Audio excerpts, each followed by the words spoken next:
하나님은 영이시니 예배하는 자가 영과 진리로 예배할지니라. 아멘. 411장 찬양합니다.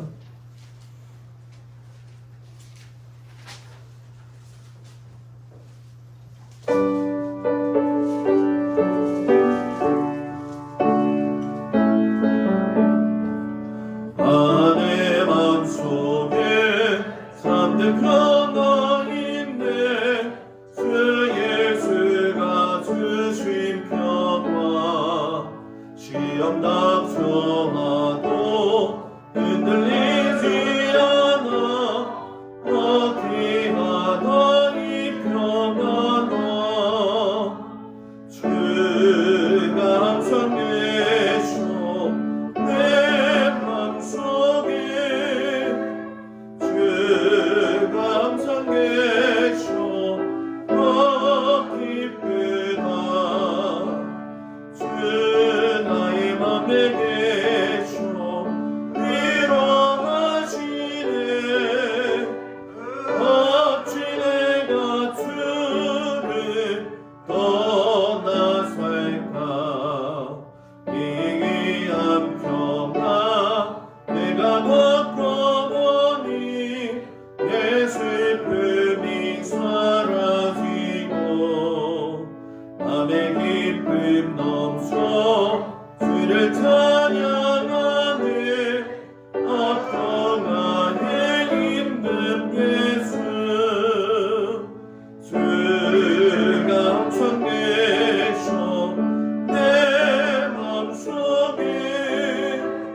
주가 항상 계셔 기쁘다. 주 나의 맘에 계셔 위로하시네. 어찌 내가 주를 떠나 살까. 주 날개 아래 내가 서는 동안 이 보배를 빛내리라. 기쁜 그날이와 주를 만나뵐 때 그 평안 영원하리. 주가 항상 계셔 내 맘속에. 주가 항상 계셔 기쁘다. 주 나의 맘에 계셔 위로하시네. 어찌 내가 주를 떠나 살까. 아멘. 기도하겠습니다. 날마다 우리의 삶을 주관하시고 인도하시는 아버지 하나님, 오늘 저녁도 주님 앞에 나와 하나님께 예배드리며 하나님의 말씀을 들을 수 있는 귀한 시간을 허락하시니 감사를 드립니다. 하나님, 우리의 마음이 온전히 주님을 향할 수 있는 믿음의 마음과 태도를 갖게 하시고 항상 주님이 인도하시는 그 삶을 감사함으로 받아들이며 나아갈 수 있는 저희들의 삶이 되어지기를 간절히 기도하고 원합니다. 복잡하고 아버지 험한 환경 가운데 저희들이 놓여서 살아가고 있는 이 시대를 바라보면서 정말 하나님 앞에서 어떤 믿음을 가지고 살아야 될지를 다시 한번 심히 고민하고 하나님 앞에 기도하오니 주여 우리들에게 하나님 말씀을 통하여서 하나님이 주시는 감동과 하나님이 주시는 교훈과 그 책망과 바르게 함과 의의로서 이 땅을 살아갈 수 있는 은혜를 허락하여 주시옵소서. 하나님의 사람으로 온전하게 되어지게 하여 주시옵시며 모든 선한 일을 행할 수 있는 은혜의 능력을 갖춘 믿음의 백성들이 되어지도록 하나님도 오시고 인도하여 주옵소서. 오늘도 아버지 하나님, 귀하신 아버지 하나님의 말씀을 통하여 하나님의 경륜을 깨닫고 하나님의 역사를 깨닫기를 원합니다. 이 시간 주님께서 저희에게 지혜와 명철을 주시옵시고 특별히 우리가 1년 동안 애쓰고 수고하며 1인 1독 성경을 위해서 아버지 수요 예배, 새벽 예배 애쓰고 수고하는 가운데 있사오니 모든 성도들이 아버지 하나님 일에 동참하게 하시고 아버지 하나님 그 어느 한 해보다도 하나님의 말씀에 귀를 기울일 수 있는 귀한 하나가 되어지도록 주님께서 열심을 허락하여 주옵소서. 바쁘고 분주한 속에서도 최우선을 삼을 수 있는 믿음을 주시옵시고 항상 주님 그 말씀에 귀 기울이며 사는 저희들 되어지도록 하나님께서 함께하여 주옵소서. 예수님의 이름으로 기도드렸사옵나이다. 아멘. 하나님 말씀 보도록 합니다. 하나님 말씀은 디모데후서 3장 16절 17절 말씀이 되어집니다. 디모데후서 3장 16절 17절 말씀 신약성경 346쪽에 나와 있습니다. 말씀을 다같이 한 목소리로 봉독하겠습니다. 모든 성경은 하나님의 감동으로 된 것으로 교훈과 책망과 바르게 함과 의로 교육하기에 유익하니 이는 하나님의 사람으로 온전하게 하며 모든 선한 일을 행할 능력을 갖추게 하려 함이라. 아멘. 기도합니다. 하나님, 오늘 만나 세대에 대해서 말씀의 은혜를 나누려고 합니다. 출애굽 이후에 광야에서 헤매면서도 하나님의 말씀을 공부하고 애쓰고 수고하여서 가나안을 점령했었던 그 만나 세대, 그들의 믿음과 또 그들의 부족함과 그들의 연약함을 바라보면서 우리의 신앙을 또 한번 점검할 수 있는 귀한 시간이 되어지도록 하나님도 오시고 인도하여 주옵소서. 예수님의 이름으로 기도드렸습니다. 아멘. 할렐루야. 오늘 저녁에 주님 앞에 온 성도들 주의 이름으로 축복을 드립니다. 여러분 다 같이 따라서 해볼까요? 성경이 인생의 답이다. 믿으십니까? 네, 성경이 인생의 답이에요. 성경을 읽으면 읽을수록 또 이 수요 예배를 준비하면 준비할수록 뭐 매번 제가 느끼는 거고 또 목회하면서 경험했던 거지만 올 한 해는 더 절실히 저희의 마음 가운데 오는 그 간절함이 좀 있습니다. 그러니까 우리 성도들도 그 간절함을 좀 가지고 같이 저하고 발을 맞추면서 저를 위한 게 아니라 여러분들을 위한 영적 성장의 길이 되어지기를 주의 이름으로 축복을 드립니다. 오늘은 만나 세대, 쉽게 설명하면 민수기에 대한 이야기를 이제 나누려고 합니다. 다음 주에는 벌써 신명기를 들어가게 되어지죠.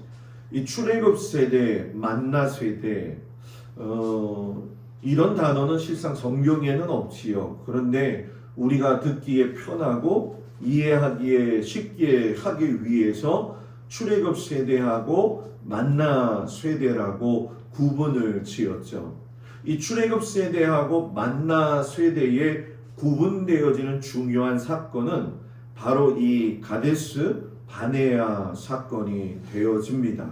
그래서 이 가데스 바네아 사건을 보게 되면 출애굽 세대들이 이제 광야 38년을 헤매면서 여호수아하고 갈렙을 제외한 나머지 모든 사람들은 죽어요. 안 날래네요. 60만 명이 나와서 2명만 살아요. 그리고 다 죽습니다. 그리고 만나 세대는 그 20세 이상 계수되지 않은 자들과 광야 생활 가운데에서 출생해 가지고 광야 생활 38년을 돌아다니면서 만나를 먹고 하나님의 말씀을 배운 세대가 만나 세대가 되어지게 되죠. 그래서 이 만나 세대는 무슨 세대라고요? 광야 40년이 만난 세대예요. 그래서 오늘 우리가 만나 세대를 공부하게 되면 다음 주에는 만나 학교를 졸업하는 내용을 가지고 이제 큰 단락이 마무리가 되어지면서 모세 오경이 마무리가 되어지죠. 제가 지금 고민하는 것 중에 한 가지가, 여러분들은 제가 너무 앞서간다라고 이야기할지 모르겠지만 내년의 설교나 내후년의 설교를 모세 오경만 가지고 하는 토라 포션이라고 하는 유대인들의 메시아닉주들이 모세 오경을 위주로 해서 1년 52주, 그런데 유대인 원력으로는 54주가 되어지는 모세 오경만 있는 성경이 그 나름대로의 주제가 정해져 있는 게 있어요. 그래서 그걸 오늘 전부 다 PDF 책으로 제가 다 만들었어요. 왜 그러냐면 이 공부가 그러면 좀 딱딱하죠. 이 성경 이야기 예배가 지금 마무리되어지면 어느 정도 한 단계 또 한 부분을 지난 다음에는 그걸 좀 우리 성도들한테 좀 나눠줘야 되겠다. 그래가지고 저는 그거를 준비했어요. 별로 공부할 생각 해보니까 얼굴이 밝지가 않네요. 그죠? 주일 아침에 설교로서 이렇게 준비를 하려고 하는데 공부라고 하기보다는 모세 오경에 대한 핵심을 더 깊게 들어가는 거죠. 아마 여러분들이 살면서 예수 믿으면서 처음 경험하는 일들이 되어질 거예요. 이 만나 세대를 보게 되면 이 세 가지의 중요한 사건이 일어나게 돼요. 하나는 만나 세대의 형성이 되어지는 것인데, 출애굽해가지고선 1년째 되는 해에 인구 조사했던 거 여러분 아마 기억하실 거예요. 그리고 1년 동안 시내산에 머물면서 십계명과 성막을 제작할 수 있는 아주 중요한 시간을 보냈죠. 그리고 나서 딱 출발을 하게 되어지는데 계속적으로 불평과 원망을 하게 돼요. 그것도 또 가데스 바네아에서 무리바 물 사건으로 인해 가지고 되어지게 되는데, 이 사건이 결정적인 원인이 되어지는 것은 세대 교체를 이루게 되어진다는 거죠. 하나님께서 구원해 주시고 인도해 주셨는데 그 기쁘신 뜻을 제대로 이해하지 못하고 아주 먹고 입고 마시는 거에 대한 것으로 단순한 것 같지만 민감하게 불평과 원망을 해요. 목사님, 먹고 사는 게 중요한데 뭐 불평과 원망이 나오겠지요. 예, 맞아요. 불평과 원망이 나오는데 그 불평과 원망을 어떻게 다루느냐라고 하는 것은 신앙인이 또다시 하나님 앞에 배워야 될 한 가지의 신앙적 모습이 되어지는 거죠. 그리고 오늘 말씀을 보게 되면 이 사건들 중에 보게 되면 일반적인 백성들의 원망과 불평도 나오지만은 레위인들이 하나님 앞에 반역하는 사건이 나오게 돼요. 그리고 나서 이제 모든 것들이 좀 정리가 되고 난 후에 인구 조사를 또 합니다. 그 인구 조사는 우리가 잘 아는 것처럼 출애굽 세대를 조사한 것이 아니라 40년 동안 만나 먹은 그 인구 조사를 했다라는 거죠. 그래서 오늘 말씀의 내용을 보게 되면은 출애굽 세대의 인구조사와 12지파가 성막을 중심으로 해서 어떻게 진을 치고 있었느냐, 그리고 1년 만에 시내산에 출발되어질 때 그 기쁨은 어떠했느냐. 그럼에도 불구하고 하나님 앞에 계속 원망하는 백성들, 또 그럼에도 불구하고 이 이스라엘 백성들을 위해서 하나님 앞에 계속 기도하고 있는 온유한 사람의 최고의 모델인 모세의 이야기가 나오지죠. 그리고 가데스 바네아 사건으로서 만나 세대가 시작이 되어지는 이야기가 나오고 레위인 고라와 다단 그리고 아비람과 온이 나오면서 아론과 그의 가정에 대한 반역의 이야기가 나오죠. 그리고 물 때문에 또 문제가 되어지는 무리바 물 사건이 나오게 되어지고 나서 이제 만나 세대 인구 조사하고 새 지도자 여호수아를 뽑게 되면서 12지파가 가나안 땅으로 올라가는 도중에 가나안 땅이 아닌 요단의 동편, 쉽게 설명하면 이스라엘의 땅이 아닌 요르단 지역의 땅을 분배받게 해달라고 하는 지파들의 이야기가 나옵니다. 그러면서 이제 다음 주에 모세가 마지막 고별 설교를 끝으로 해가지고 신명기를 통해서 이제 모세 오경이 끝나게 되어지죠. 그래서 이 만나 세대를 보게 되어지면은 실상 민수기의 내용 자체가 광야 40년의 학교에 들어간 모든 이야기가 나와요. 여러분 어디를 놀러 가는 거는 좋지요, 그죠? 안 좋아요? 좋지요, 그죠? 근데 40년 놀다가 오래 가면 어떨 것 같아요? 목사님 40년 놀다가 올 시간도 없을 거라고 이야기할 거란 말이에요. 40년을 돌아다녔다는 거예요.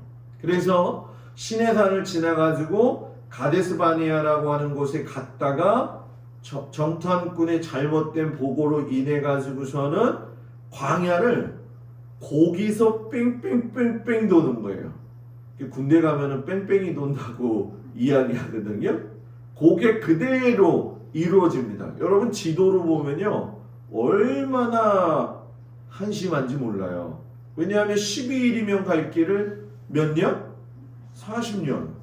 정확하게 얘기하면 38년을 뺑뺑 돌았으니까요. 그래서 주요 인물은 12정탐꾼이 나오고 고라미 반역자들이 나오고 두 지파 반 사람들, 쉽게 설명하면은 요단 동편을 분배받은 지파 이야기, 그리고 여호수아가 나와요.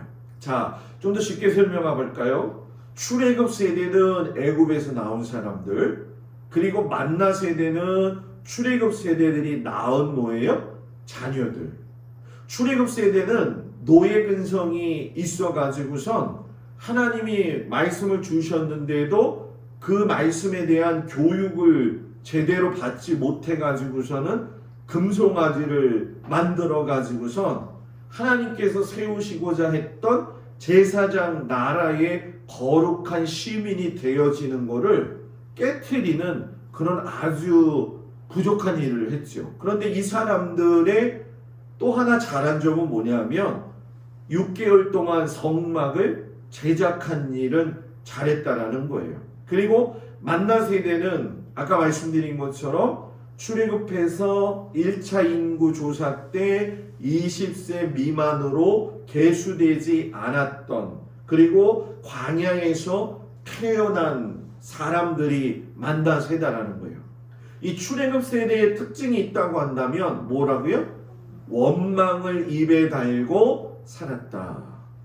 전탐꾼이 대표적인 사람들이죠. 뭐 이따가 나누겠지만 이 12명의 정탐꾼은 12지파의 우두머리예요. 어디든 가든지 그 우두머리 리더가 믿음이 있어야 돼요.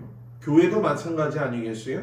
목사가 믿음이 있어야 되고, 목사가 불이 있어야 되고, 장로님이 믿음이 있어야 되고, 장로님이 불이 있어야 되죠. 그럼 여러분들은 있어도 되고 없어도 되고, 그게 아니라 같이 있어야죠. 한 배를 탔으니까.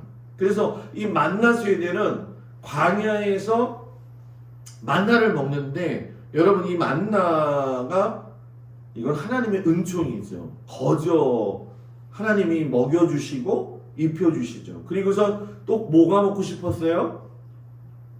입에 고기가 끼고 싶어가지고 뭐를 원했죠? 매출하기를 원했던 거 아마 기억하실 거예요. 그래서 이들은 출애굽 세대하고 좀 다른 게 있어요. 그건 뭐냐 하면 하나님께서 주셨던 율법과 규례와 법도를 모세를 통해서 배웁니다. 그게 어디서 배우는 거냐 하면은 광야에서도 배우지만 이제 신명기에 넘어가게 되면 모세가 인생을 정리하면서 아라바라고 하는 광야, 바란이라고 하는 그 광야에서 모아놓고서는 말씀을 다시 한번 가르치는 거예요. 그래서 이 민수기하고 신명기의 차이점은 뭐냐면 교육 받은 거를 이 민수기에서 이야기했다고 한다면 신명기에서는 교육 내용이 무엇인지를 가르쳐 주고 있는 거죠. 그래서 이 출애굽 세대는 정말 모세 때문에 산 사람들이에요. 모세가 아니었으면 벌써 이미 죽어도 몇 번은 죽었을 사람이었다라는 거죠. 그러나 여러분 만나 세대는 여러분 뭐예요? 믿음의 자녀들로서 교육을 받고 신앙 계승을 잘 받았는데 단점이 한 가지 있어요. 그게 뭐냐 하면 가나안 땅에 들어가서 신앙 계승을 받았는데 그걸 소홀히 해요. 그래가지고 후손들이 어려움을 당하는 이야기가 바로 어디에서 나오는 거냐? 여호수아가 끝나고 나서의 사사기에서 그 문제가 나오기 시작을 하는 거죠. 우리가 여러분 잘 아는 것처럼 아브라함이 하나님 앞에 자손에 대한 축복을 받고 나서 그게 막연한 거라고 생각을 했어요. 아마 여러분들도 신앙생활 하면 하나님께서 내게 주신 그 말씀 안에서의 막연함을 느낄 때가 있을 거예요. 그러나 중요한 건 뭐냐 하면 하나님이 약속하신 거는 뭐예요? 반드시 이루신다. 내가 너로 큰 민족을 이룰 것이다. 그래서 출애굽 세대까지 500년이라고 하는 시간에 걸쳐 가지고 장정만 60만 명, 나올 때는 220에서 230만 명이 나오게 되어지죠. 그런 상황 속에서 충분히 하나님의 군대로서 성장할 수 있는 튼튼한 기반을 만들었음에도 불구하고 오늘 이제 민수기에 들어가면서 이 가데스 바네아에서의 선택에 있어서의 문제, 항상 그런 것 같아요. 여러분, 신앙은 선택이에요. 순종이냐 불순종이냐의 문제죠. 하나님이 어떤 목표를 제시했을 적에는 가나안 땅 정탐도 마찬가지 아니겠어요? 실상 그 정탐의 시작이 백성들의 건의에 의해서 시작이 된 거예요. 이 성경을 자세히 보게 되어지면은 하나님이 주신 믿음에 대한 절대적인 믿음을 가지고 그냥 간 게 아니라 진짜 하나님이 말씀하신 대로 그게 좋은지 안 좋은지 한번 정탐하고 오면 안 될까요? 그때 모세가 그래 그것도 좋겠다라고 했다가 엄청난 결과를 초래하게 되어졌다라는 거죠. 그리고 이제 쭉 보면서 만나 세대가 그렇게 형성이 되면서 여러분 잘 아시는 것처럼 만나를 먹고 마지막으로 만나를 먹지 않고 끝냈던 건 가나안 땅에 들어가서 소출을 얻고 난 이후에 만나가 뭐예요? 그쳤다는 거예요. 38년. 그래서 여러분들이 매출하기를 못 봤을까봐 매출하기를 찾아왔어요. 얘가 매출하기예요. 매출이 알은 봤지만 매출하기는 본 적이 별로 없잖아요. 옛날에 포장마차 제가 중학교 때 이렇게 교회 가면은 천야 예배 드리면은 포장마차가 있었거든요. 그러면은 친구들이랑 예배 중간 타임 딱 끝나게 되면 커피 시간 타임 주거든요. 그때 내려가가지고 포장마차에서 매출하기는 도저히 못 먹겠고 우동 먹던 기억이 나거든요. 그 우동 먹던 기억 속에서 보게 되면 뭐 참새고기라고 팔기도 하는데 이렇게 보니까 참새처럼 생겨갖고 아 저게 참새인가 보다라고 생각을 했었는데 나중에 커서야 느낀 건데 그게 바로 메추라기였더라고요. 그래서 이 메추라기는 보통의 크기가 한 요 정도 돼요. 통닭 아주 조그만 거. 네? 곽도일 권사님네 옛날 통닭 드셔보셨죠? 안 드셔보셨어요? 그거 반만한 거. 그거 반만한 거. 그거 반만한 건 또 모르겠습니다, 목사님. 그러면 제가 옛날 통닭을 사다 드릴게 먹어보셔. 네? 그 정도의 크기.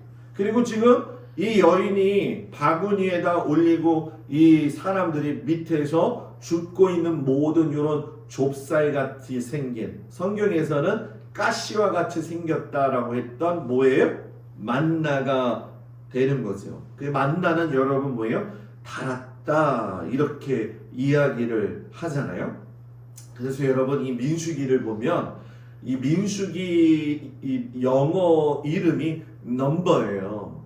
세다라고 하는 뜻이에요. 그래서 출발했을 때와 끝났을 때의 인구조사를 통해 가지고서는 하나님께서 그 인구조사를 기반으로 해가지고 하나님의 나라를 만들어가기 위한 준비를 하시는데 여기서 중요한 건 뭐냐면 제국이나 또는 일반적인 보통의 나라의 인간의 인구조사는 전쟁하기 위한 약탈하기 위한 중심으로서의 인구조사였다고 한다면 민수기는 하나님의 나라를 세우기 위한 인구조사였다라는 거예요. 그래서 사람의 군대는 전쟁을 하기 위해서 무력을 키우고 군사훈련을 받지만 하나님의 나라의 군대는 말씀의 모함으로 순종함으로 또 믿음의 고백 위에서 만들어지는 거예요. 여러분이 하나님의 군사잖아요. 여러분이 그래서 찬송 부르잖아요. 주의 진리 위에 십자가 군기 하늘 높이 쳐들고 짜자잔짠 하잖아요. 그죠?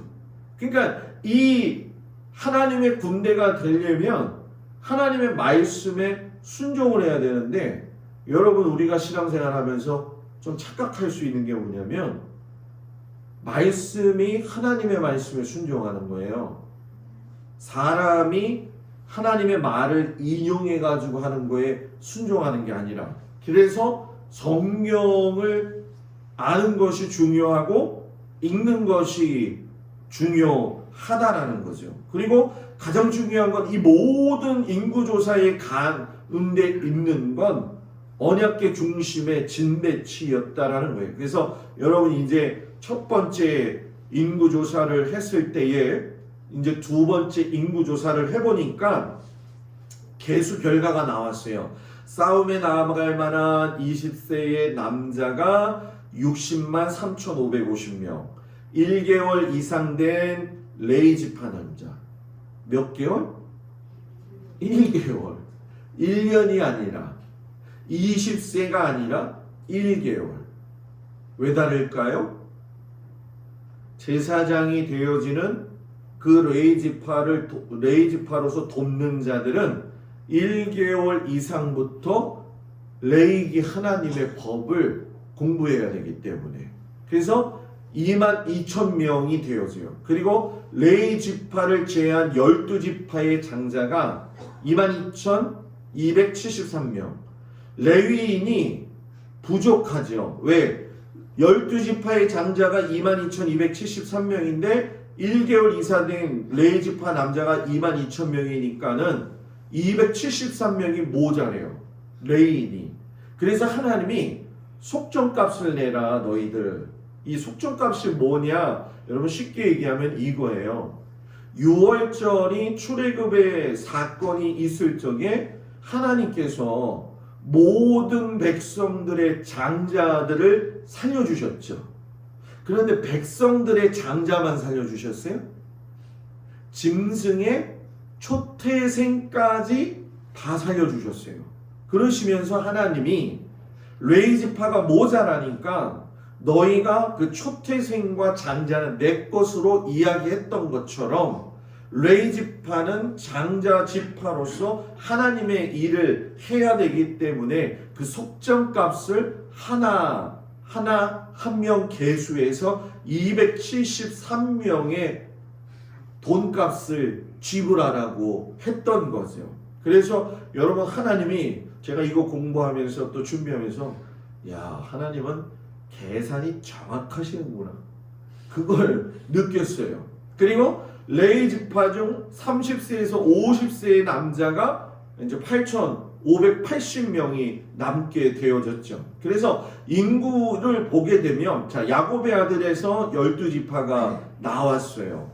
우리가 잘 아는 그대로의 그 지파죠. 그런데 야곱이 요셉을 축복할 적에 요셉을 두 아들을 어긋나게 손을 대어가지고서 에브라임과 므낫세를 누면서 레위 지파를 뺐어요. 왜? 제사장 지파가 되어지도록 하기 위해서. 그래서 야곱의 축복을 받을 때에는 13지파가 되어졌는데, 제사장 나라의 틀을 만들어서 세워질 적에는 12지파에 한 지파가 더해져서 13지파 되어지지만, 레위 지파는 계수하지도 않았고 또 땅에 뭐예요? 분깃도 주지 않았다는 거죠. 그럼 왜 하나님이 레위인을 구별했느냐? 말씀에 나와 있죠. 레위인을 구별하라. 그리하면 그들이 내게 속할 것이라. 레위인은 내게 속했다는 거예요. 누구에게? 하나님에게. 그래서 너희 레위인들은 해야 될 게 뭐냐? 정결해야 된다. 왜 정결해야 되느냐? 회막에 들어가서 봉사해야 되기 때문에, 하나님의 일을 감당해야 되기 때문에. 그러니까 이들은 하는 건 이스라엘 백성들의 죄를 사함받기 위해서 하나님 앞에 열심히 봉사해야 되는 거죠. 충성해야 되는 거죠. 고단하고 힘들었지만 그 일을 했어야 된다는 거예요. 그래서 얼마나 고단하고 힘들었는지 민수기 8장에 가서 보게 되면 50세부터는 그 일을 쉬어 봉사하지 아니할 것이나, 30세에 시작해서 50세 20년 딱 하는 거거든요. 너무 힘드니까. 그런데 50세 딱 끝났어요. 좋다, 내가 이제는 해방되었네. 그게 아니라 50세는 여러분 뭐예요? 그 이후에 회막에서 돕는 직무를 지킨다는 거예요. 자, 이걸 더 쉽게 설명했어요. 레위 지파에 구별된 1개월 이상 레위인으로 계수해가지고 공부 가르쳐주기 시작.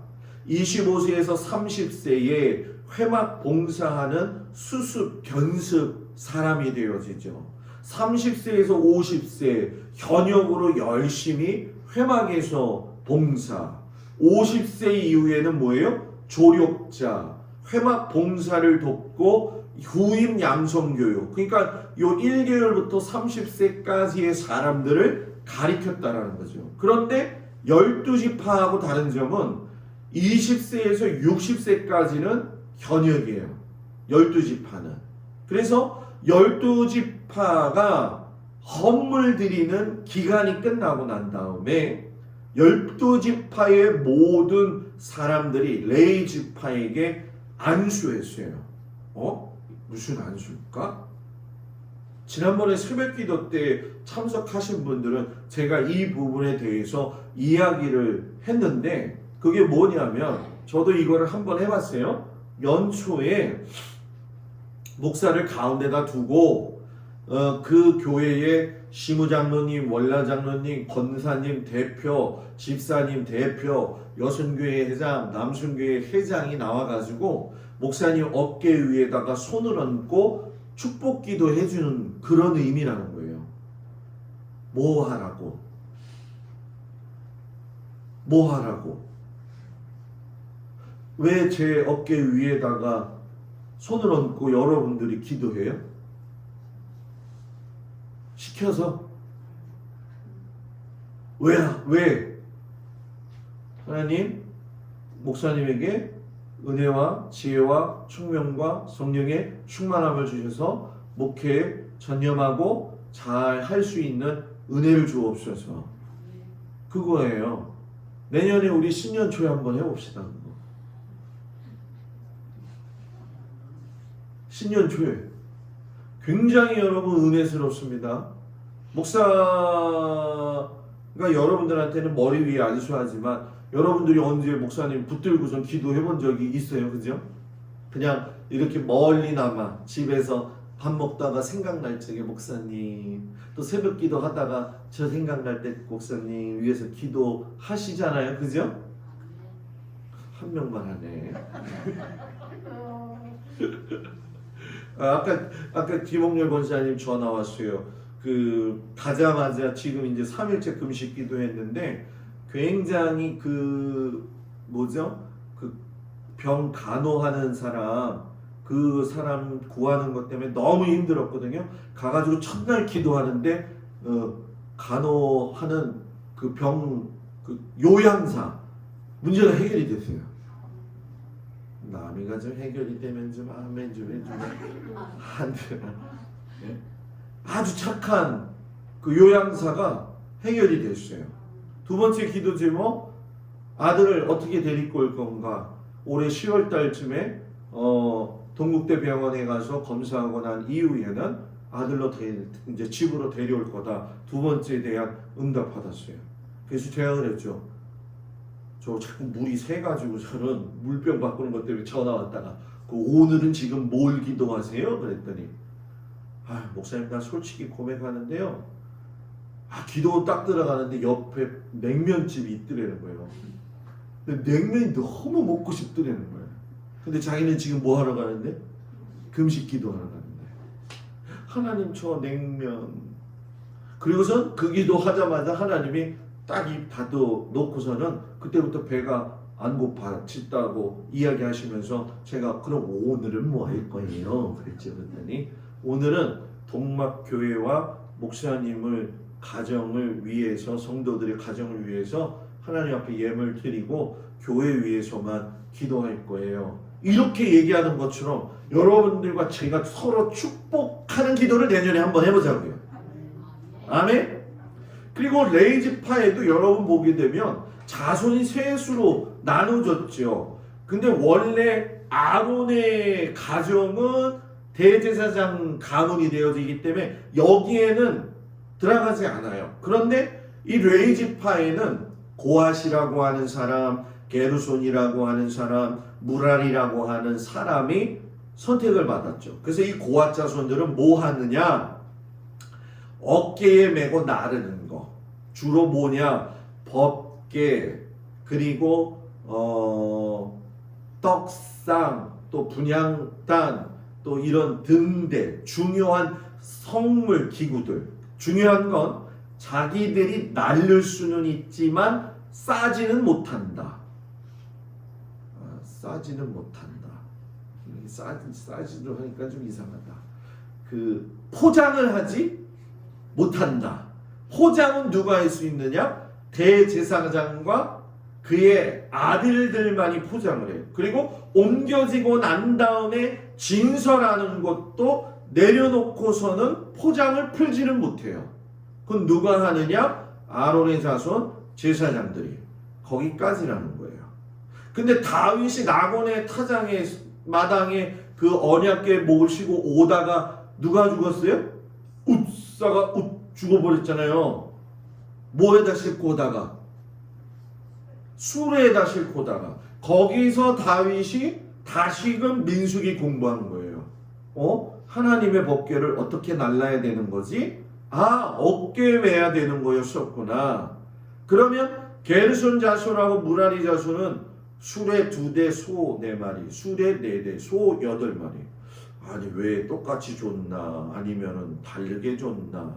왜 그러느냐? 게르손 자손과 무라리 자손은 성막 자체를 철거하는 것이 있고 이 성막을 휘두르고 있는 울타리를 또 치워야 되는 그런 일들을 맡았어요. 그러니까 짐이 많은 무라리 자손은 수레 4대에 뭐예요? 소 8마리를 허락하신 거죠. 그래서 두 번째 여호와절 날 짐 배치가 끝나고 광야에 그 하나님께서 성막 위에 이제 내려오죠. 그래서 여기에 보게 되면 잘 아시는 것처럼 성막이 있고 모세와 아론이 그 옆에 살고 동쪽이죠. 동쪽. 남쪽에 고핫 자손이 살고 서쪽에 게르손이 살고 북쪽에 무라리가 살아요. 그리고 지파도 동쪽에는 유다, 이사갈, 스불론, 남쪽에 루벤, 시므온, 갓,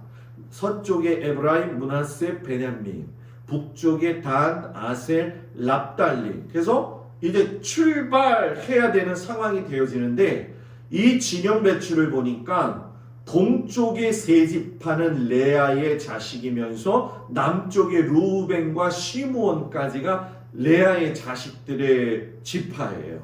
그리고 갓 지파를 비롯해 가지고서는 아셀 지파는 실바, 그래서 남쪽에 하나, 북쪽에 하나, 그리고 라헬의 아들 세 사람은 서쪽에, 비라의 두 아들 단과 납달리는 전부 다 북쪽에 있었어요. 그리고 나서 이제 진영이 배치돼 가지고선 출발 그러면은 이사갈부터 출발이 되어져 가지고선 남쪽, 서쪽, 북쪽이 이렇게 움직이게 되는데 이스라엘의 행진 대열이 뭐예요? 동쪽부터 시작해서 북쪽으로 끝나지는데 가운데 성막을 가지고 진을 움직였다는 거예요. 근데 이걸 세분화시켜서 보게 되면 법궤가 제일 먼저 앞에 간다. 하나님의 법궤가. 요단강 건너갈 적에도 법궤가 뭐예요? 먼저 가서 딱 요단강에 발을 담그니까 어떻게 됐어요? 물이 내려오다가蹭蹭蹭蹭蹭 쌓였잖아요. 그죠? 여리고성에 뭐가 앞서갔어요? 사람들이 앞서갔어요? 뭐가 앞서갔어요? 뭐가 앞서갔어요? 뭐가 앞서갔어요? 네? 법궤가. 그리고 나서 이렇게 가면서 게르손, 무라리가 고앗과 성문을 가져야 하는데 잘 보세요. 여기서 이 진대로 여리고성을 도는 거야. 이제 권사님들, 우리 장로님들 한번 생각해보면 막 도는 거야. 법궤가 앞에서 도는데 여리고성의 법궤 도는 법칙이 뭐였죠? 하루에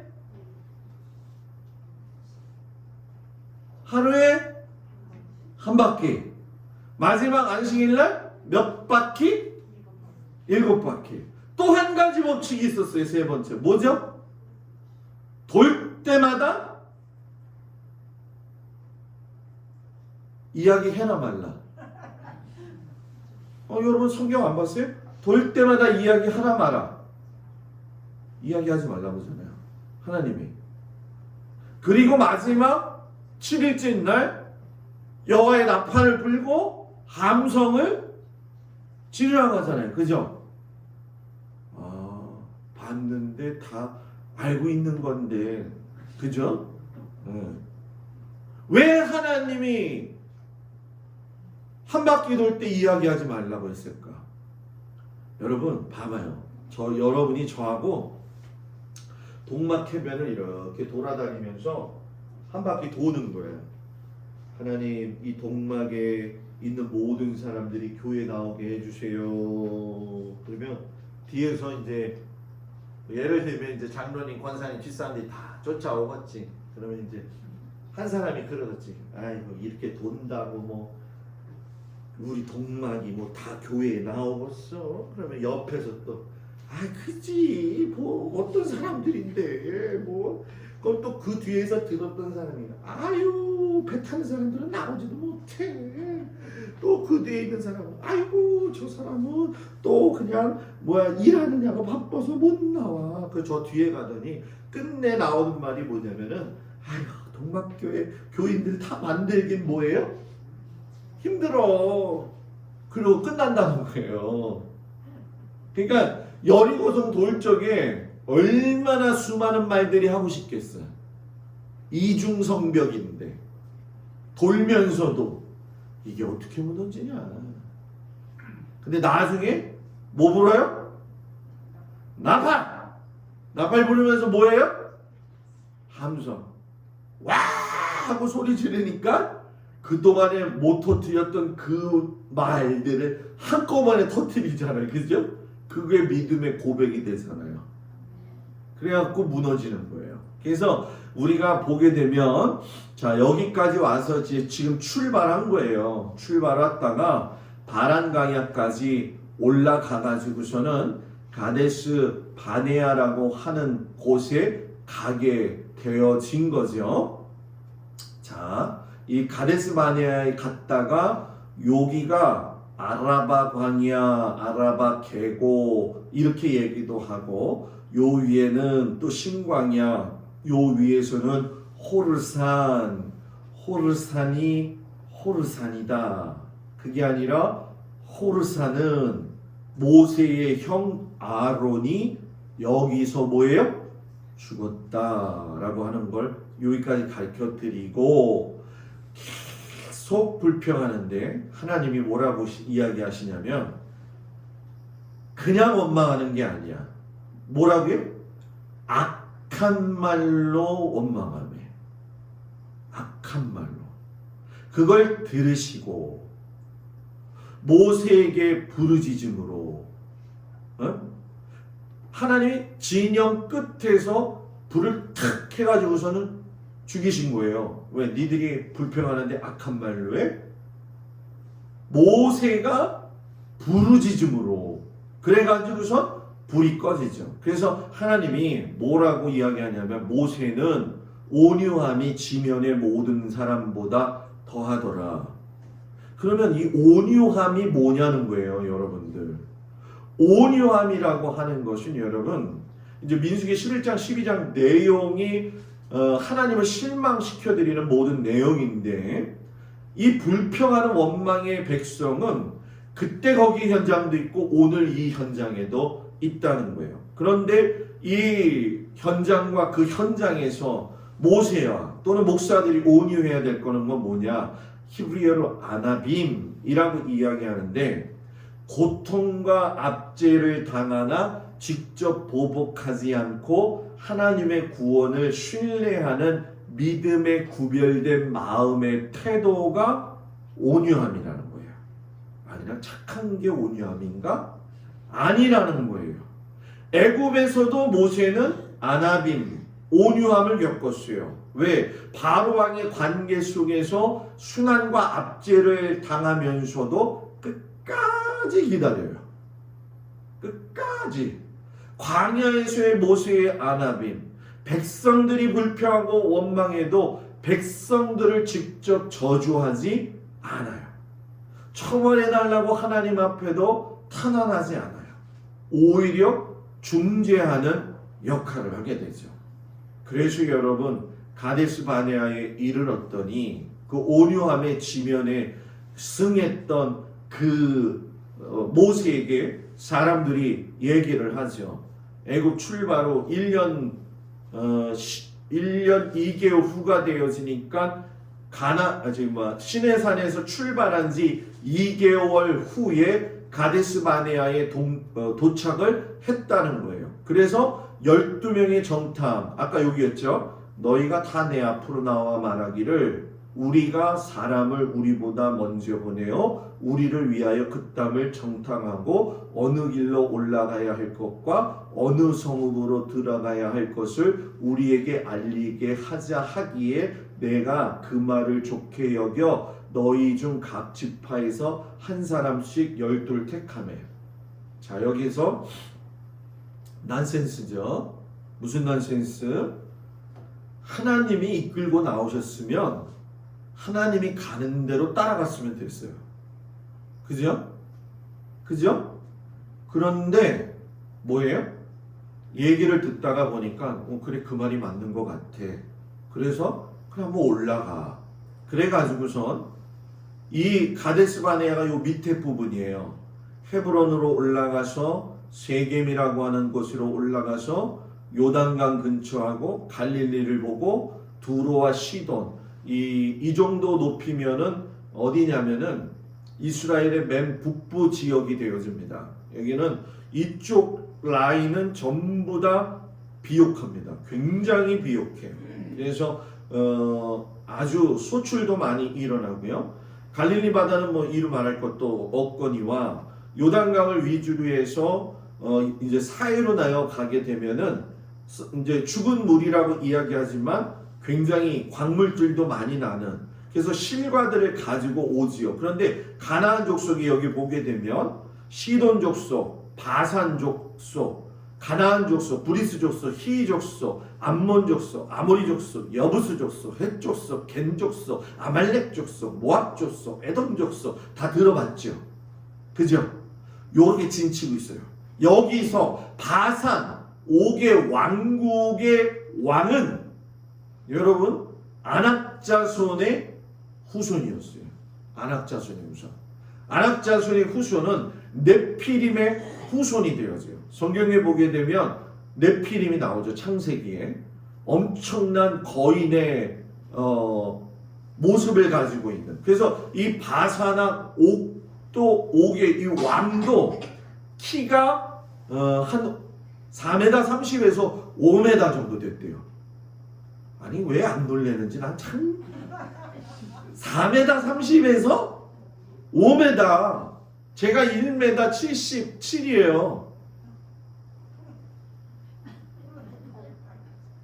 뭐 2000 정도 넘어가는 거지. 그죠? 예? 참 권사님 중에 제일 작은 분이 저 옆에 와봐. 얼마나 왜소해 보여. 제가 그 옆에 가서 본다고 생각해봐. 얼마나 왜소해 보여. 갔다 왔더니 10명이 그러는 거예요. 우리보다 강하다. 아낙자손은 거인이다. 우리는 메뚜기 같다. 백성들이 통곡하면서 모세하고 아론을 원망하며 가나안에 가면 우리는 죽고 처자들은 사로잡힐 것이다. 지휘관을 세우고 다시 애굽으로 돌아가자 했던 건 아브라함에게 기다리게 했던 500년의 역사를 다시 환원시키는 사건이었다는 거예요. 그래서 하나님이 화가 나신 거예요. 500년이라고 하는 그 긴 시간과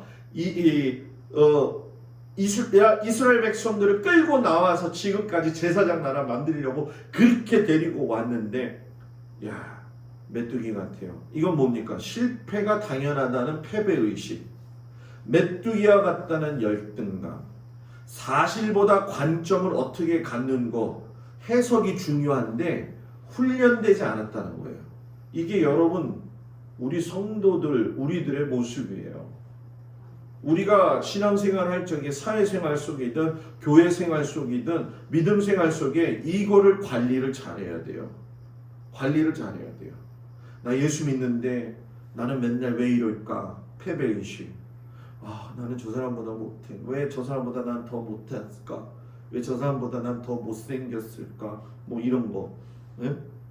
예? 사실보다 관점, 어떤 문제가 있을 때 그 사건을 해결하는 관점. 그런데 아낙자손보다 더 거인인 사람이 있었는데 누구냐? 갈렙과 여호수아. 이 사람들은 몸은 작았지만 뭐였다고요? 신앙의 거인이었다는 거예요. 저는 우리 성도들이 신앙의 거인이 됐으면 좋겠어요.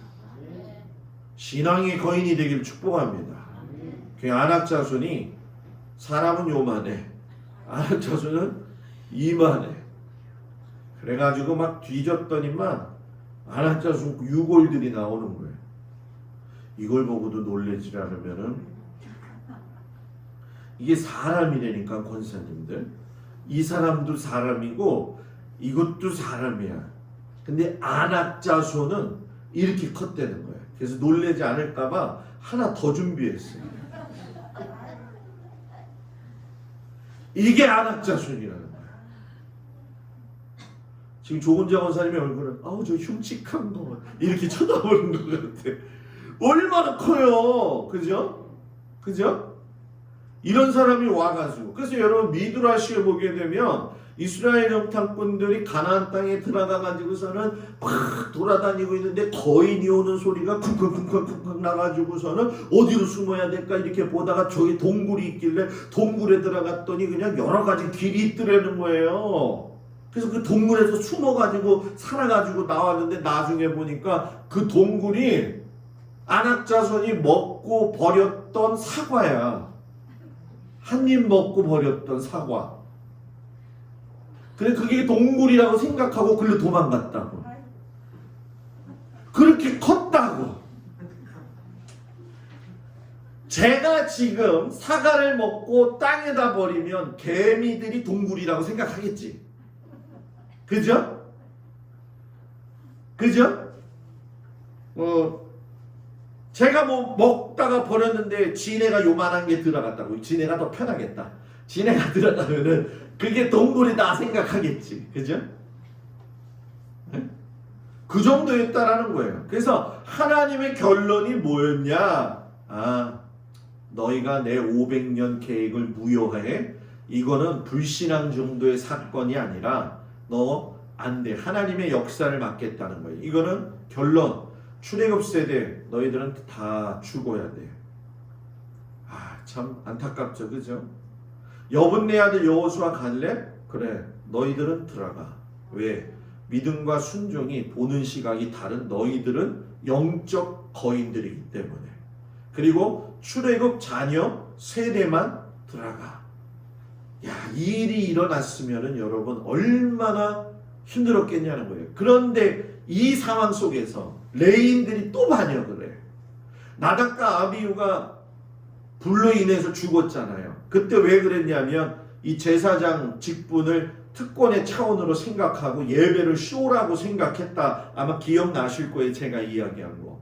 인물이 누구냐? 고라, 다단, 아비람, 온. 당을 짓고 250명과 일어나가지고 반역을 일으켰죠. 그래서 그 반역의 이유가 뭐냐면 왜 니네만 대제사장 하니? 나도 자격이 있는데 나 어깨에 메고 다니는 거 힘든데 너도 어깨 좀 메보면 안 되니? 이런 상황들이었다는 거예요. 그러니까 나중에 이 문제가 굉장히 큰 문제가 되어졌어요. 그래가지고서는 하나님이 고라와 나다와 아비람을 갖다가 놓고서는 향로를 놓고 하나님이 대결을 벌리게 하시잖아요. 그 대결에서 아론의 향로만 불이 올라오게 되어니까 고라와 다담과 아비람과 그의 가족들과 지휘관 250명이 땅이 꺼져가지고 글로 빨려 들어가가지고 죽고, 그것 때문에 화가 나신 하나님께서 돌을 들어서 백성들을, 이 250명이 죽었는데도 백성들이 화가 난 거예요. 회개를 해야 되는데. 무슨 얘기인지 지금 이해가 되시죠? 회개해야 되는데 모세와 아론을 또 죽이겠다고 하니까 하나님이 연병을 돌리셔가지고 14,700명을 죽이셔요. 하나님이 뭐 이렇게 자주 죽이시나 그러는데 지금 보면은 이게 죽을 상황밖에 안 될 수밖에 없었어요. 그죠? 하지 말라는 것만 해야 들어가요. 그래서 아론의 제사장의 지팡이에다가 싹을 나게 해가지고서는 세우시잖아요. 그래가지고서 여러분 뭐예요? 이렇게 다 빠져 죽어버린 거예요. 이렇게 빠져 죽어버린 거예요. 그 미츠페 라몬이라고 하는 지역에 가게 되면은 사해부터 해가지고서는 이스라엘의 땅 젖줄기가 가운데가 갈라진 지형들이 많이 나옵니다. 실제적으로 일어났다는 거죠. 그리고 나서 무리바 물 앞에 갔더니만 이제 거기서 문제가 좀 어느 정도 해결이 되어졌는데, 모세와 아론도 사람이잖아요. 그죠? 너무 힘든 거예요. 반석에서 물을 내려 이렇게 해야 되는데 지팡이를 가지고 반석에서 물을 내려 이렇게 하는 거예요. 그냥 입으로 대어나면 되는데 지팡이를 뭐 했다고요? 반석에서 물을 내려. 요 한 번의 실수로 인해 가지고 아론은 호레 산에서 죽고, 그리고 모세는 여러분 뭐예요? 마지막에 가나안 땅에 들어가지 못해요. 자, 여기서 우리가 기억해야 될 거. 두 가지 여건이 있어요. 하나님은 하나님의 적용 기준은 예외가 없다라는 거예요. 두 번째, 이미 하나님은 여호수아를 준비하시기 위한 작업을 하셨다는 거죠. 그래서 이렇게 지도를 보면 요 호르산이에요. 요 밑에 이 호르산을 이게 그냥 크게 보여줄 수가 없더라고. 이게 호르산, 여기서 누가 죽었다고? 아론이 죽었어요. 그리고 페트라라고 하는 곳이 있는데 여기는 아마 갔다 오신 분, 권사님 갔나? 페트라 가봤어요? 거기만? 이 페트라 지역에 가게 되면 와디 무사라고 하는 광야가 나옵니다. 거기에 무리바 물샘 사건이 일어났던 곳이 있어요. 그리고서 쭉 올라가면서 이 마케르 수궁이라고 하는 게 뭐냐면 이 누구냐 그 사람 그 헤롯의 궁전 마카비 혁명 마사다 요새가 별장이라고 그랬잖아요. 이 요단에도 별장이 하나 있었다는 거예요. 그리고 느보산에 올라가 가지고선 누가 죽어요? 모세가 죽으죠. 근데 이 무리바 물 사건을 제가 빼다가 보니까 여기서 났다라고 하는 설이 하나 있어요. 저는 여기에 가봤어요. 여기에 가보면 여기가 이런 건물 안에 있어요. 무리바 물이 여기서 터져가지고 요거를 이슬람 사람들이 만들어가지고 여기서 이렇게 물이 나왔다 해가지고 무리바 물 현지 사건이 이렇게 일어난 곳에 요게 바로 호텔 앞에 있더라고. 그래가지고 밤에 가가지고선 제가 이걸 찍어가지고서는 갖고 왔거든요. 그런데 어느 곳에서는 이게 무리바 물 반석이다 이렇게 얘기하는 경우도 있어요. 왜? 이게 쳐가지고 뭐가 됐다고? 깨졌다고. 그래서 어떤 것이 진짜이냐 이거는 이야기할 수 없어요. 그러나 그 사건이 분명히 있었다는 거예요. 그리고 아론이 뭐예요? 죽었던 호르산이에요 이게. 그래서 이 호르산 꼭대기에 가면 아론을 기념하는 교회당이 있어요. 그래서 여러분 민수기가 끝나면서 두 번째 인구조사를 했는데 자 1차 인구조사 때 60만 3,550명 2차 인구조사 만나 세대 때 60만 1,730명 마이너스 1,820명만 차이 날 뿐이지 별 차이가 없었다. 그런데 여기서 살펴보고 지파별로 쭉 보게 되면 인구 변동이 제일 큰 지파가 어느 지파예요? 지금 딱 보면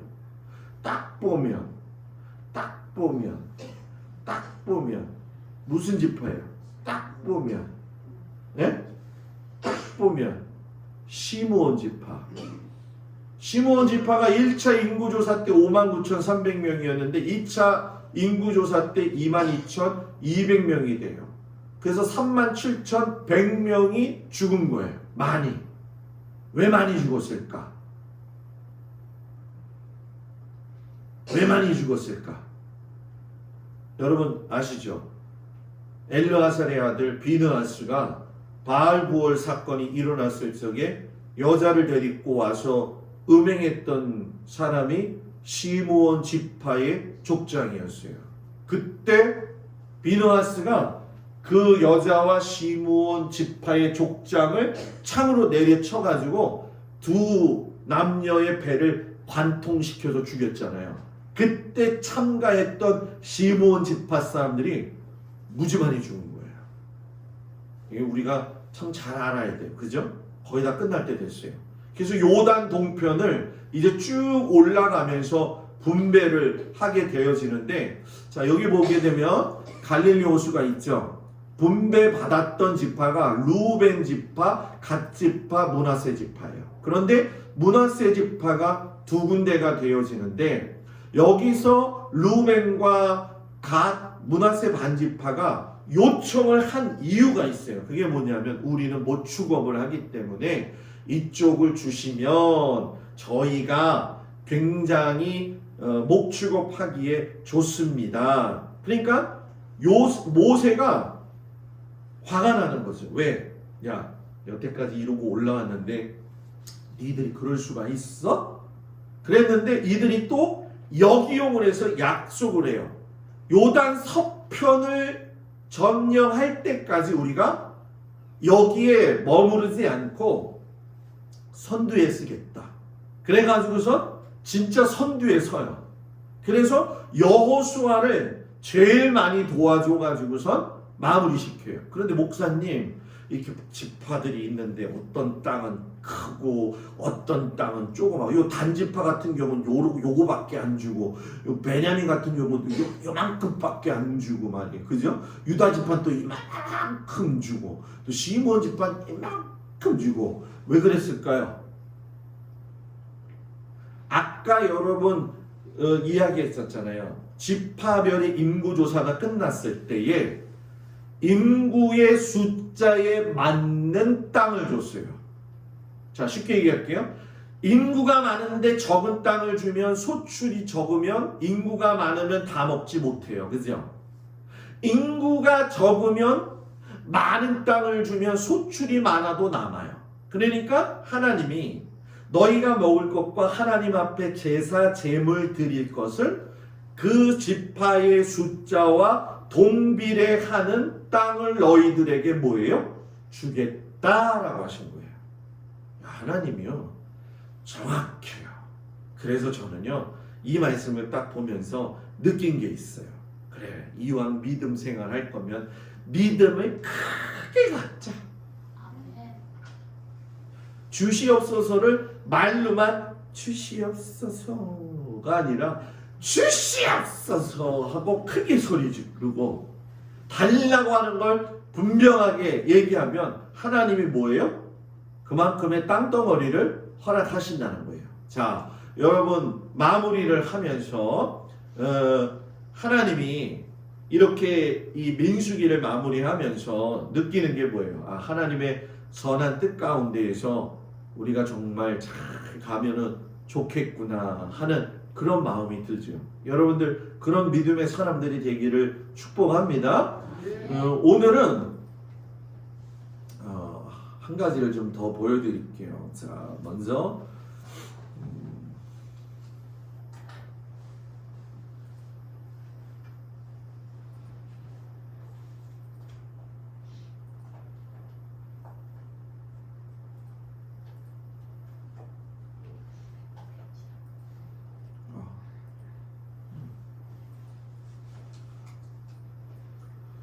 뒤에 보게 되면 여러분 엔게디라고 해가지고서는 다윗이 사울을 피해서 숨었던 골짜기예요. 엔게디 골짜기, 사울을 피해서 도망갔던 곳.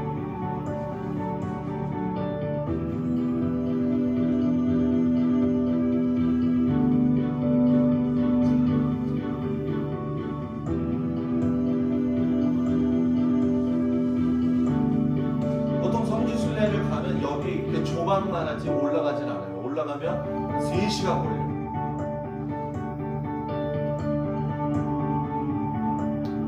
저 앞에가 쿰단이라고 하는 세례 요한의 공동체가 있었던 곳이에요. 앞에는 사해, 그리고 쭉 올라오는 거죠.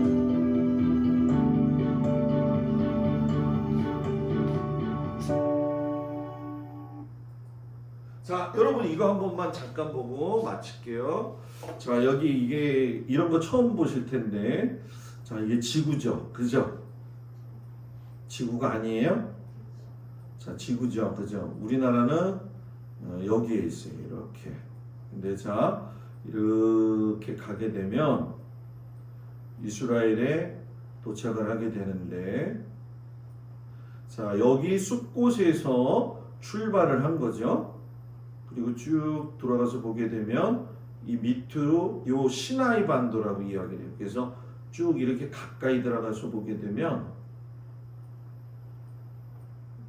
여기가 시내산 지역이 되어지는 거예요. 그래서 이 길을 따라서 이스라엘 백성들이 쭉 올라가요.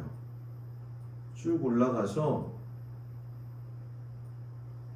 여기가 가데스 바네아예요. 그래서 제가 여기다가 이렇게 저장을 해놨는데 여기서 여기 들어가는 걸 여기서 실망한 거예요. 그러니까 얼마나 여기 가까운데. 그래가지고 하나님이 여기에 여기 미츠페 라몬이라고 써 있죠.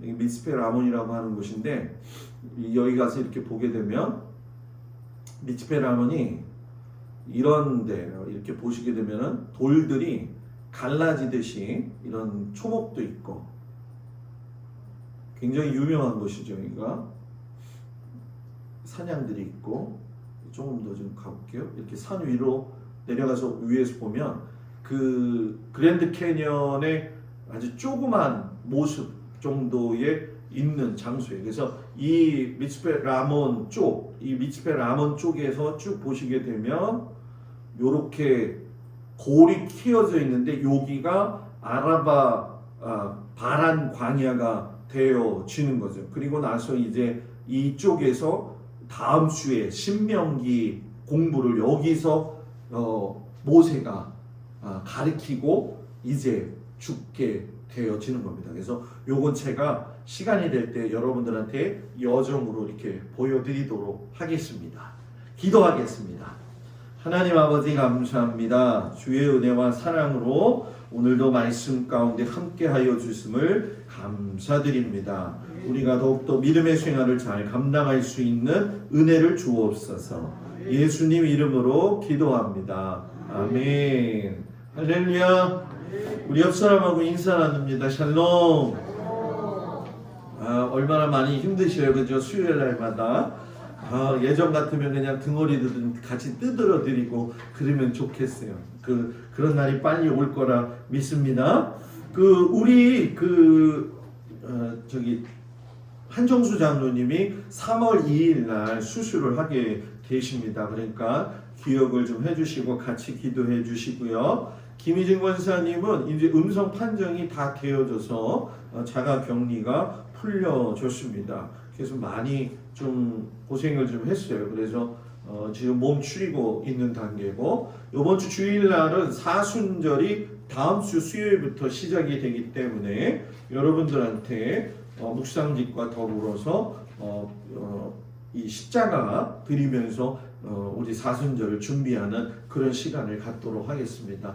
오늘 너무 수고하셨으니까 옆 사람한테 그렇게 한번 이야기했어요.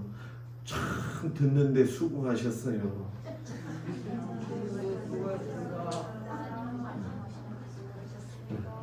그럼 여러분도 저한테 해봐야죠. 하시는데 수고하셨어요. 우리 주님 가르친 기도로 예배를 마칩니다. 하늘에 계신 우리 아버지여, 이름이 거룩히 여김을 받으시오며 나라의 마음이시며 뜻이 하늘에서 이루어진 것 같이 땅에서도 이루어지이다. 오늘날 우리에게 일용할 양식을 주옵시고 우리가 우리에게 죄 지은 자를 사하여 준 것 같이 우리 죄를 사하여 주옵시고 우리를 시험에 들지 말게 하옵시며 다만 악에서 구하옵소서. 나라와 권세와 영광이 아버지께 영원히 있사옵나이다. 아멘.